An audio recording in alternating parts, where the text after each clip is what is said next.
recommendation ပေးခြင်းနဲ့ movie လေးတွေအကြောင်းပေါ့နော်ပြောပြမယ်ပေါ့နော်ဆိုတော့ဒီတစ်ခါပြောချင်တာ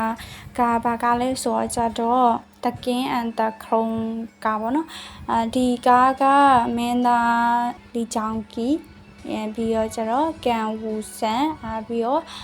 ချောင်းချင်းရန်ဆိုပြီးတော့ကားပေါ့နော်ဒီကားမင်းသမီးမပါဘူး LGBT ကားပေါ့နော်ဘာကားလဲဆိုတော့မင်းကလေးရှုံးလောင်လှတဲ့ယောက်ျားလေးလမ်းဘေးလူရှင်တော်တယောက်ဖြစ်တဲ့ဂုံကြီးအနေနဲ့အဖြစ်ကလီချောင်းကြီးပြီးတော့သူ့ရဲ့အလှနဲ့အကာနဲ့ကိုဆွဲလန်းသွားတဲ့ရမက်ကြီးရဲ့မင်းကြီးယွန်ဆန်အနေနဲ့ကချောင်းချင်းရောင်းနဲ့မင်းကြီးရဲ့လက်ကနေ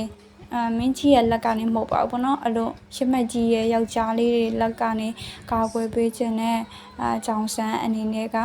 ကန်ဝူဆန်တို့ပေါ့နော်သူကမိန်းကလေးမဟုတ်ဘူးဆိုတော့တည်ရသားနဲ့တော့မှလူချင်းတတ်မှတ်တဲ့ယောက်ျားလေးဒီရန်ကနေကာကွယ်ပေးရပါတော့လမ်းဘေးလူချင်းတော့အဖွဲ့ကနေပြီးတော့ဟ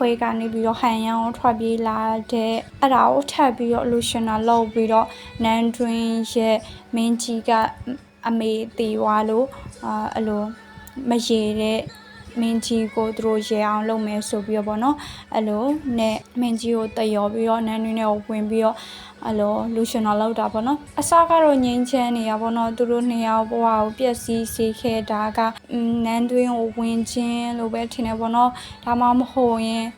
နန်းတွင်းကိုမဝင်ဘူးဆိုရင်တော့မှမိန်းကလေးရှုံးလောက်တဲ့ဂုံကြီးရဲ့သူ့ရဲ့အလားကြောင့်များလားဒါမှမဟုတ်တနာကြီးလုံးတဲ့လူသားတွေကြောင့်လားဗောနော်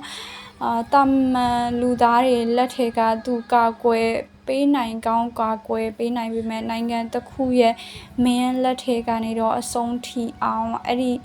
သူကကာကွယ်ပေးနိုင်ပါမလားပေါ့နော်happy ending လို့လည်းပြောလို့ရတယ်သူများတွေကတော့ sad ending လို့ပြောမလားတော့မသိဘူးเนาะဒီကလီချောင်ကီရဲ့ပထမဆုံးသော movie အတာအနေနဲ့ debut ဦးထွက်ကားလေးပေါ့နော်debut ကားဆိုပေမဲ့လည်းအရန်ကို hit ဖြစ်ခဲ့တယ်ပေါ့နော် ticket ဆိုရင်12 million ကျော်အထိရောင်းရတဲ့ LGBT ကားပေါ့နော်အန်ကောင်းတယ်ကြည်ပေါ့နော်bye bye